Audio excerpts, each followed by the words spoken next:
자, 이번엔 사건 그건 이렇습니다. 건너입니다. 경찰이 한강에서 숨진 채 발견된 대학생 고 손정민 씨. 이 손 씨와 함께 술을 마셨던 친구 A 씨 휴대전화에 대한 감정을 국과수에 의뢰했었죠. 근데 혈흔 반응 나오지 않았고요. 그래서 현재 전반적으로 봐서는 사고사로 전개될 가능성이 좀 높아지고 있습니다. 자, 박성배 변호사, 승재현 한국형사정책연구원 연구위원과 함께 자세히 좀 알아보겠습니다. 승재현 의원님 안녕하십니까? 네, 안녕하십니까? 네, 박성배 변호사님 나오 계시죠? 네, 안녕하십니까? 예, 안녕하십니까? 일단 제가 방금 짧게 말씀드린 것처럼 이제 사고사로 마무리될 가능성이 좀 높아지고 있는 것이죠. 이거 어떻게 봐야 됩니까, 박 변호사님? 네, 이 경찰이 지난달 30일 발견된 친구 A 씨의 휴대전화에 혈흔, 유전자 등 감정을 국과수에 의뢰한 결과 혈흔 반응이 검출되지 않았다는 결과를 받았습니다.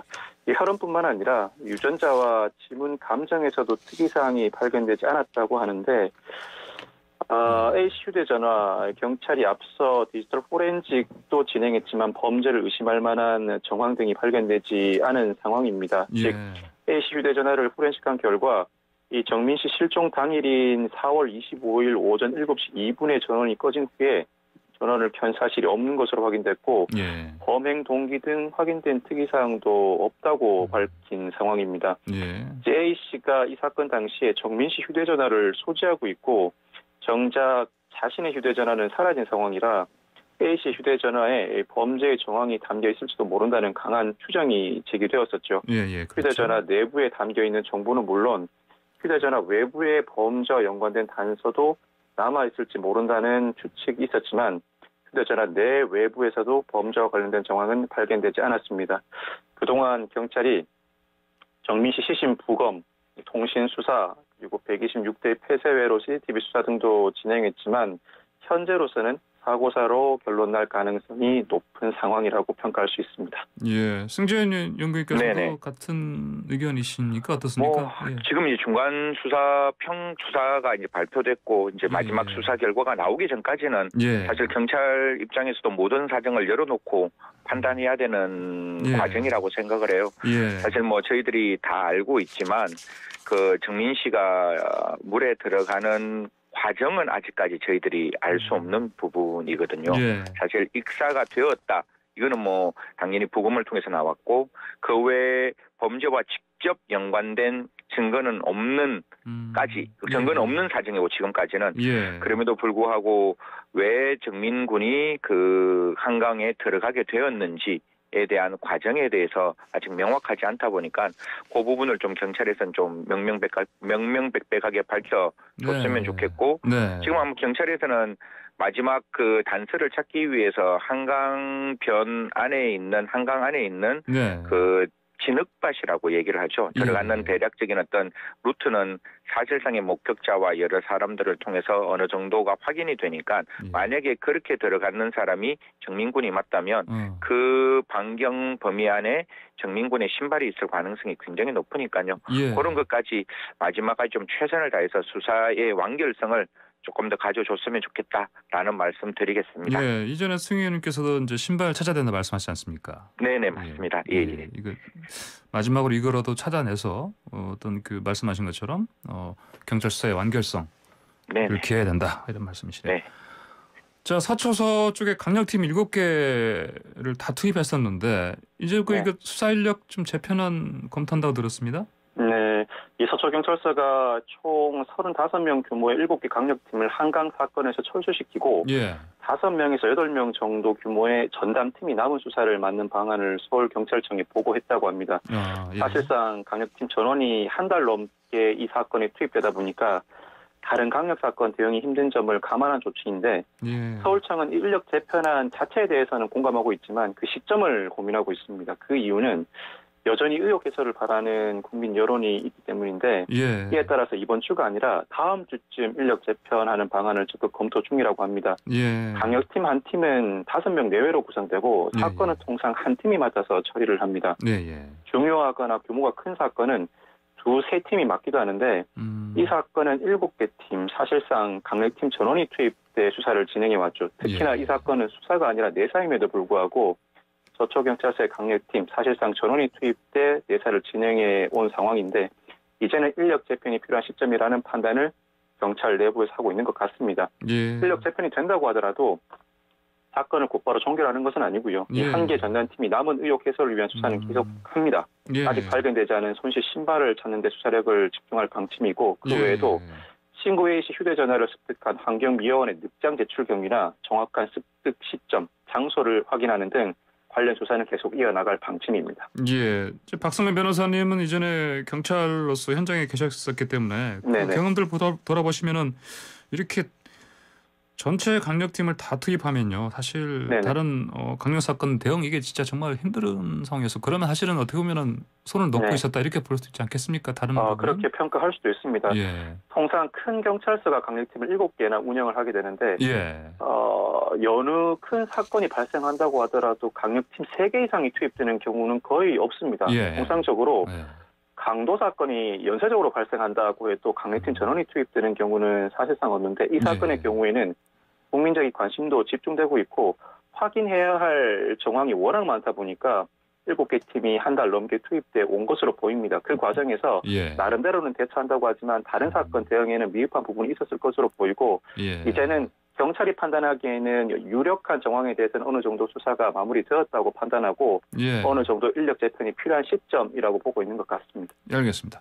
네, 황보선의 추발사 아침 지금 승재현 한국형사정책연구원 연구위원과 경찰 출신이죠. 박성배 변호사와 함께 그건 이렇습니다. 코너 지금 진행하고 있습니다. 한강에서 숨진 채 발견된 고 손정민 씨 사건 관련해서 이야기 나누고 있는데요.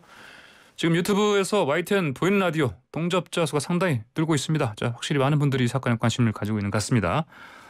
자, 다음으로 경찰에서요, 그 국과수에서 그 양말에서 발견된 흙 이것도 분석했었는데 어떤 결과가 나왔습니까 이거는? 네, 국과수에서는 이제 그 양말에서 나온 토양 성분을 분석 의뢰를 했는데요.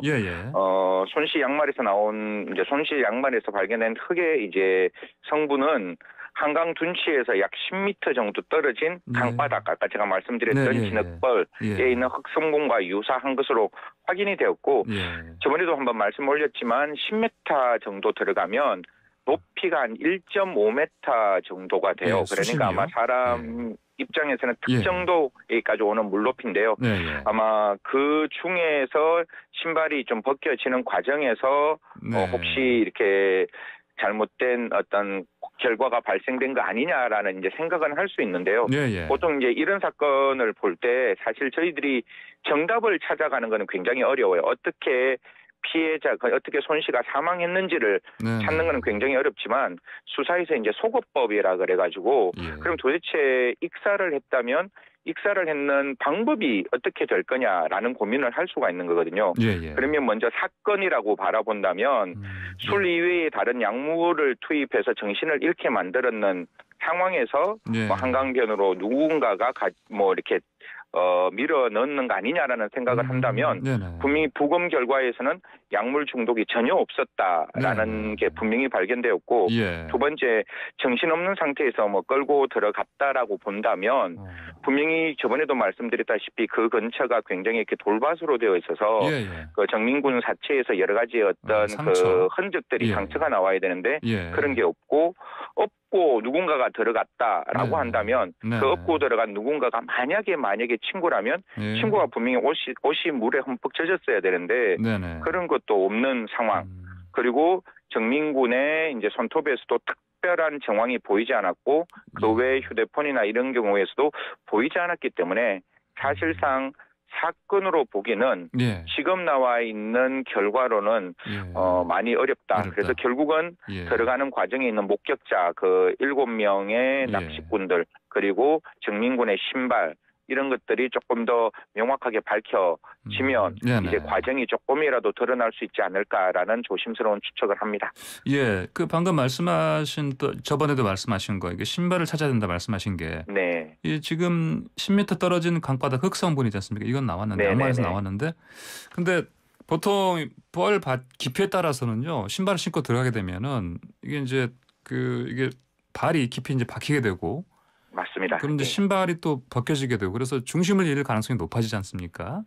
네네네. 그러면 거기에 따라서 또 익사 이제 그런 가능성을 예. 생각해 볼 수는 있는 거죠. 사실 아까 예. 제가 왜 그 물높이를 말씀드렸는가 하면 예. 그냥 바로 딱 서가 있는 상태에서 1.5m와 내가 신발이 빠졌을 때 몸을 숙여서 예. 신발 진흙벌 앞에 빠져 있는 신발을 이렇게 잡아서 올리기에는 굉장히 그게 높은 그 수심이 되는 것이고 그건 불가능한데요. 예, 그렇죠. 네네. 예. 또 이제 그런 과정에서 보다 보면 이제 신발을 빠지다가 혹시 이렇게 물을 한두 모금 먹다 보면 이제 술을 많이 먹은 상태에서는 혹시 가능성은 분명히 그건 가능성입니다. 가능성은 예. 그런 부분들이 좀 있지 않을까. 그거는 이제 경찰이 조금 더 저희들이야 어차피 바깥에서 외부에서 보는 사람들이니까요. 아마 지금 우리 변호사님이 말씀 주신 바와 같이 한 개 팀이 지금은 7팀이고 앞으로 줄어든다 할지라도 한 개 팀이 분명히 그 부분에 대해서는 좀 정확하게 수사를 진행해야 되지 않을까 이렇게 생각합니다. 예. 그 편의점 CCTV가 공개됐던 거 있지 않습니까? 이거 이제 담긴 내용 가지고도 이제 이걸 바라보는 그 네티즌들은 여러 가지 얘기를 하네요, 보니까요. 네. 지난 6일에 한 유튜브 채널이 이 손 씨와 A 씨가 한강 편의점을 방문할 당시의 모습이 녹화된 CCTV 영상을 공개했는데 이 4월 5일 오전 12시 45분에 찍힌 모습입니다. 이 손 씨와 A 씨가 술을 계산하기 위해 줄을 선 상황에서 껴안는가 하면 서로 장난을 치는 등 일반적인 친구의 모습이 보입니다. 이 영상을 접한 네티즌들의 반응이 엇갈리는데 일부에서는 진짜 친한 친구의 모습이다. 친구와 고의가 있었다면 절대 학교명과 학과명이 기재된 옷을 입지 않았을 것이다. 저렇게 절친한 사이인데 몰아가는 사람들 정말 못됐다 등의 반응을 보인 반면에 또 일부에서는 A씨의 행동이 가식적이라는 평도 내놓기도 했습니다. 손 씨가 A씨를 일방적으로 맞춰주는 느낌이라면서 진짜 친한 사이라면 쌍방으로 스킨십이 오가지 A씨처럼 일방적으로 하지 않는다라고 주장하는가 하면 또 다른 네티즌은 CCTV를 의식해서 일부러 다정한 척 연기한 것 아니냐며 여전히 의혹을 제기하기도 했습니다. 연기한 거 아니냐? 이 의혹은 당연히 뭐 이제 그 사건적으로 생각하는 그런 네티즌들의 얘기겠죠. 알겠습니다. 자, 근데요, 이 이제 한강에서 숨진 발견돼 있고 손정민 씨 이 사건 관련해서 이제 유튜버들이 많은 그 방송 콘텐츠들을 올렸는데. 근데 보니까 한 달에 1,000만 원 넘는 수익은 올린 사람도 있다면서요, 이게? 네, 이게 사실 정말 정민군 사망에 대해서 정말 마음 아픈 그래서 이게 진실이 좀 밝혀지면 좋겠다라는 많은 분의 진실이 분명히 존재를 해요. 존재를 하는데 이 과정에서 이거를 이용하려는 또 다른 어떤 사람들의 생각들이 담겨 있어서 이 부분이 굉장히 불편한 건데요. 보통 유튜브의 영상의 제목을 보면 극단적, 단언적, 선전적, 선정적으로 말하고 단독이다, 특종이다, 지금까지 나와 있지 않는 다른 이야기가 나온다고 해서 그걸로 이제 억으로 이제 끌어당기는 경우가 많았는데요. 특정 이제 영상에 보면 송정민 씨가 죽음 뒤 4명의 용의자가 있다. 저 손 씨가 게임을 하던 과정에서 팀원들에게 핀잔을 주어 이들이 집단적으로 살해했다. 이건 사실 말도 안 되는 그러면 그 안에 게임을 했는 내용이 있어야 되는데 그런 내용이 전혀 없는 어떤 내용임에도 불구하고 아마 이런 어떤 영상이 제가 보니까 확인한 바로는 136만 회 정도의 클릭 수가 나오고 이 유튜브가 한 40개 영상 정도를 올렸는 것 같아요. 그래서 100만이 넘는 조회수도 꽤나 되어서 이제 그 안에 있는 언론의 내용을 좀 종합해 보면 월 한 130만 원. 이게 달에 130간 1년에 130만 원이 아니라 달에 130만 원 정도 수입이 올라왔다라는 이야기가 나오고 있습니다. 예, 그렇군요.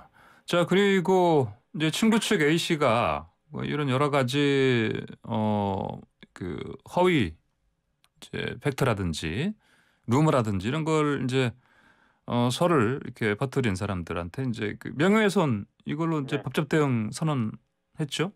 그렇습니다. 친구 A씨 측 법무법인이 지난 4일에 이 악성 댓글을 단 누리꾼 수만 명을 고소하겠다고 밝힌 상황이죠.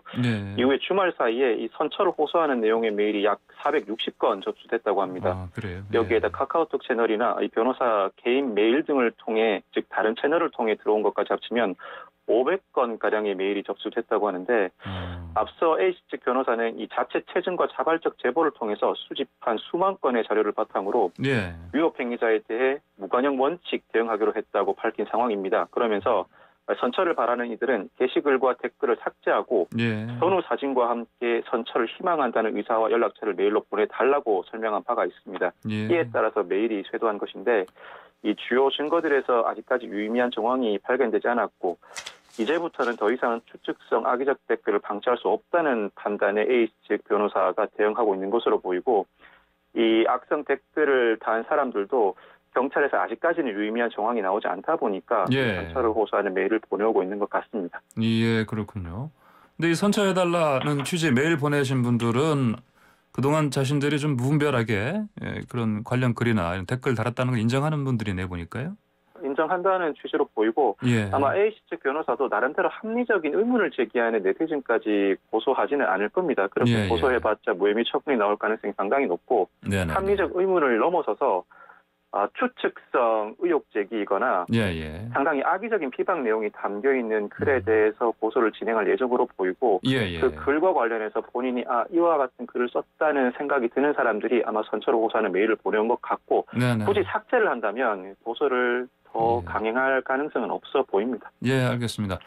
제가 한 말씀만 좀 말씀 올리면 의원님, 사실 제일 처음에 정민군 사건을 들여다봤을 때는 모든 분들이 상식선에서 이건 좀 문제가 있는 거 아닌가? 그 상식은 어떻게 보면 공감을 이끌어낼 수가 있었어요. 네네. 그 공감을 이끌어낼 수 있었는데 경찰이나 이렇게 그 사건의 정황이 정확하게 나오지 않다 보니까 사건의 진실을 좀 열망하는 많은 분들이 모이게 되었고 여기에 편성하는 몇몇 사람들이 아까 제가 말씀드렸다시피 저도 유튜버를 꽤나 이렇게 이 사건과 관련돼서 봤는데 이게 사체가 유기되었다.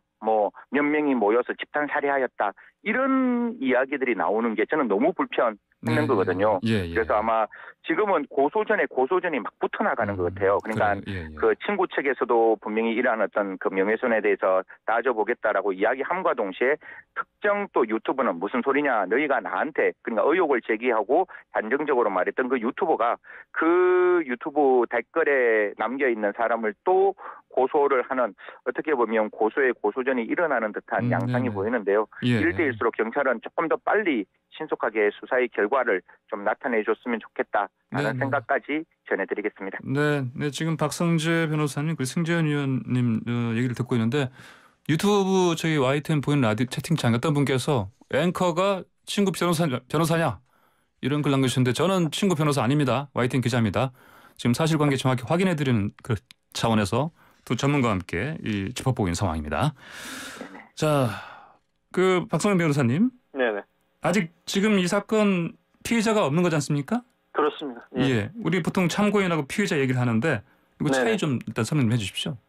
이 고소 고발이 이루어진 사건은 곧바로 수사가 개시됩니다. 그렇지만 신고가 이루어진 사건은 이 사고 신고가 이루어졌지만 이 사고에 범죄가 개입되었는지 여부를 확인하는 단계를 거칩니다. 즉 내사 단계를 거치게 되는 것입니다. 내사 단계를 거쳐서 범죄 혐의가 있다고 판단한 경우에는 수사로 전환하게 되는데 내사는 기본적으로 관계인의 인권보호를 중시합니다. 임의적인 방법으로 함을 원칙으로 하기 때문에 수사와 일부 절차상의 차이점이 있습니다. 물론 내사 단계에서도 이 영장에 의한 압수수색이나 통신사실 확인 자료 제공 등은 가능하지만 체포와 구속을 할 수가 없습니다. 즉, 이 사건에서 친구 A씨가 조사에 불응할 경우에 조사를 강제할 방법이 없는 것입니다. 그렇지만 내사 단계를 거쳐서 범죄 혐의가 있다고 판단해 수사로 전환한 경우에는 수사기관이 내사를 거쳤음에도 수사로 전환한 이후 무혐의 처분하는 경우는 거의 없습니다. 즉, 내사 단계가 수사로 전환된다면 사실상 유죄 인정 가능성이 높다고 보는 것이 수사기관의 판단입니다. 그렇지만 이 사건의 경우 많은 의혹이 제기되는 이유가 이 사건 초기에 친구 A씨의 주치 정도나 버려졌다는 신발, 옷가지를 확보하지 못한 점에 비판이 집중되고 있습니다. 그 이유는 이 경찰 내사 처리 규칙상 내사는 관계인의 인권보호에 유의하여야 하고 내사를 빙자해서 막연히 관계인의 출석을 요구하거나 물건을 압수하는 일이 없도록 하여야 한다. 내사는 임의적인 방법으로 수행함을 원칙으로 한다는 규정이 마련되어 있기 때문인데 이 사건처럼 사건 초기에 여러 가지 의혹이 제기될 수 있는 상황에서 경찰이 취할 수 있고 취해야 할 조치가 무엇인지 지침을 마련할 필요가 있어 보입니다. 이 사건에서 친구 A씨는 나름 성실하게 경찰 조사에 응한 것으로 평가할 수 있는데 만약에 유사한 사건에서 관계인이 조사에 불응할 경우에는 또 어떻게 할 것이냐. 이때 관계인이 조사에 불응할 때 어떠한 조치를 취할 수 있는지도 지침을 마련할 필요가 있습니다. 예. 이 경찰 내사 처리 규칙은 일종의 훈령으로서 2021년 8월 31일까지만 효력을 가집니다. 그 이유는 현실 여건에 따라 충분히 변화할 가능성을 내포하고 있기 때문입니다.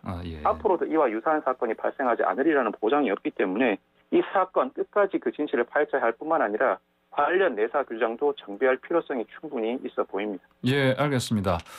네, 제가 아까 청취자분께서 저한테 변호사 제가 친구 A씨 변호사님에게 물어보셨는데 전 절대 아닙니다. 그리고 저희가 다음 주 중에요. 고 손정민 씨 유가족인 아버님 인터뷰 지금 하려고 지금 노력 중입니다. 관련 소식 정확히 전해드려서 노력하고 있으니까 저희 방송 잘 기울여서 들어주시기 바랍니다. 자, 두 분 말씀 오늘 여기까지 듣겠습니다. 고맙습니다. 네, 감사합니다.